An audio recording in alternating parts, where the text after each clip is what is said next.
Hello viewers, thank you so much for joining me on this channel. In today's video, I will talk about speaking subtest of OET.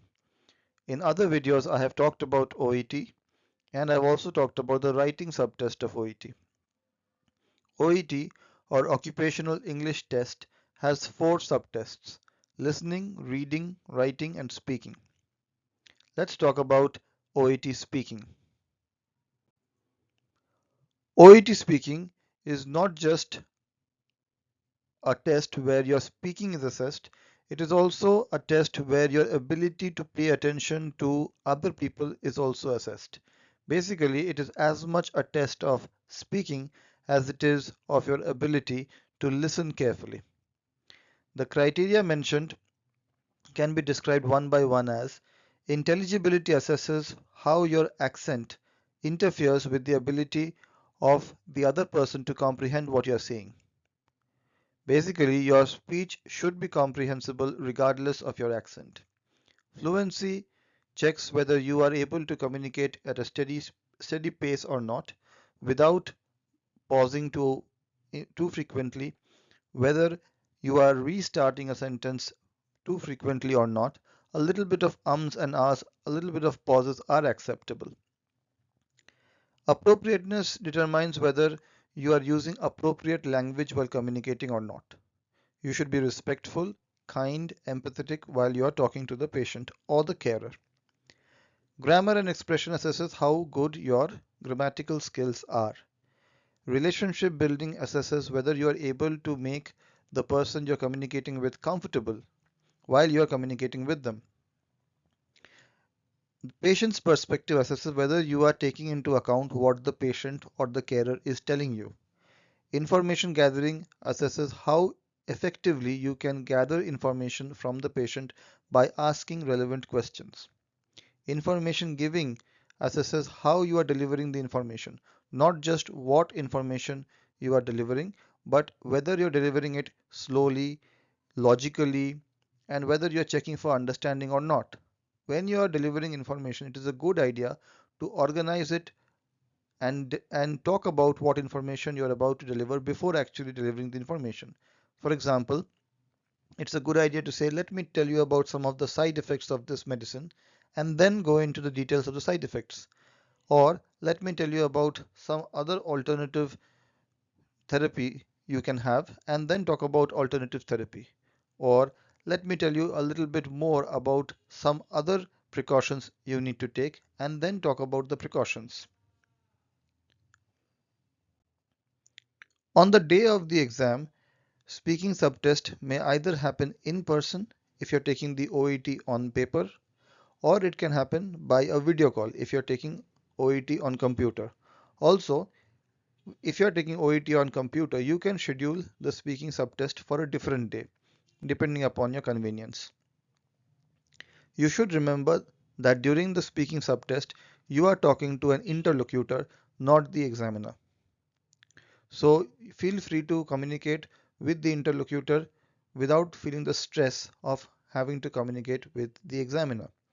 It is also important to remember that you can ask the interlocutor before the test actually begins relevant questions like, what do I refer to the patient as, or what is the pronunciation of this particular word, or what does this phrase mean. There can be local area specific terms that you may not understand because you may be from some other country, and it is perfectly acceptable for you to ask relevant questions to the interlocutor before the actual test starts. Before the actual test, you have the introduction section where you can ask these questions. Also, before the test, the interlocutor will ask you to hold up your passport in front of your webcam if it is held by a video call, and will also check if any material is present in the room where you're taking the exam that can be used to gain an unfair advantage. Once this is done, the actual test begins, which consists of 2 extracts, and you have to talk about it for a duration of 5 minutes each. Now, what is the strategy to do well in the speaking subtest? I managed to score 430 out of 500 in my speaking subtest, and I still feel I scored a little less. The fact that I did not manage to get into the 450 and above band is because I was not relaxed enough. I was very worried that my accent will play an adverse role and would determine my score more than what I would find acceptable. But the fact is, accent doesn't really matter. In fact, when you're communicating with the interlocutor, your voice is being recorded. So what is happening in the communication may not be experienced by the examiner, who will only hear your voice. So it is very important to be relaxed, because if you are not relaxed, that does get picked up in the audio. So even if you are making all the right gestures, talking in the right pace, if you're not relaxed and some hints are available to the examiner who is only listening to the audio, you might get less than what you deserve.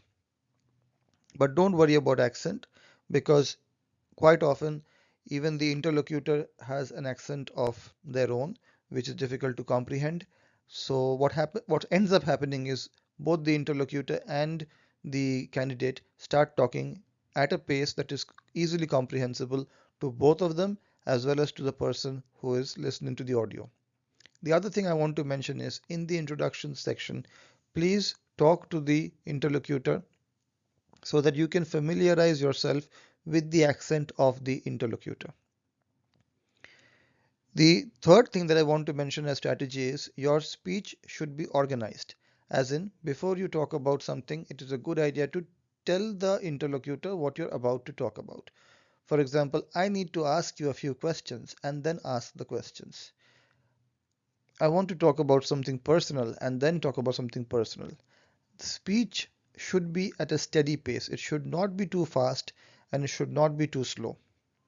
Also, don't worry about the time. You need to speak for 5 minutes, and it is the interlocutor's job to make you stop speaking. But it is very important that by the end of your 5 minutes, you should have at least begun summarizing the tasks. Also, remember that the interlocutor might not ask you any questions if the interlocutor is not able to understand you. So you have to invite questions. Two things that you have to remember to score well in the speaking subtest is, you need to be able to summarize your entire discussion, and in the middle you should also keep asking the interlocutor if there is something they want to ask you. So you have to invite questions and you have to summarize. Now let's look at this as a practice scenario. As you can see here, every speaking task has three subheadings. There is the setting, doctor, and task. It is worth remembering that this is called a role play card. You are playing the role of a doctor if you are a doctor. And the interlocutor also has a similar role play card, where instead of doctor it would say parent. So first thing you need to see is, what is the setting? Setting is primary health center. What do you learn by this? You learn that maybe because the setting is a primary health center or a local clinic or a GP clinic, you are likely to know this patient. In this case, you are communicating not with the patient but with the parent, who may be known to you. So in the introduction section, ask the interlocutor, do I know the parent? Interlocutor might say yes, might say no, or might even say you can play it the way you want. So in that case, you can play it the way you want. Then you can ask the interlocutor, how do I address the parent? So then the interlocutor will say, you can call me Tom, something like that. And then you begin the discussion. Then you check what the tasks are. Here you're talking to the parent of a child who has right ear cholesteatoma.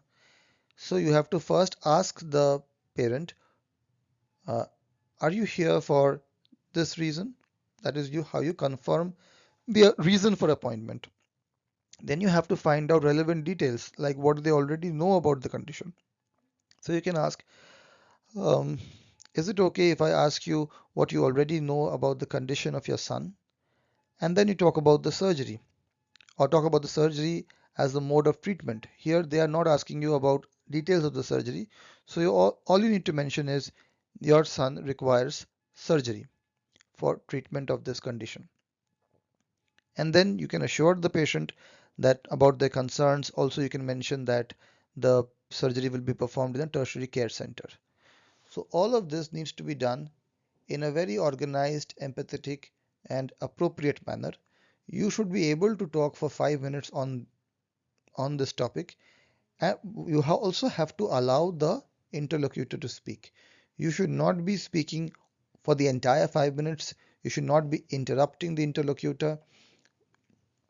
The conversation has to be very civil and at a very steady pace. Don't worry too much about your accent, because it really doesn't matter that much if you are able to cover all the tasks and you're able to speak in an organized, steady, and reasonably fluent manner.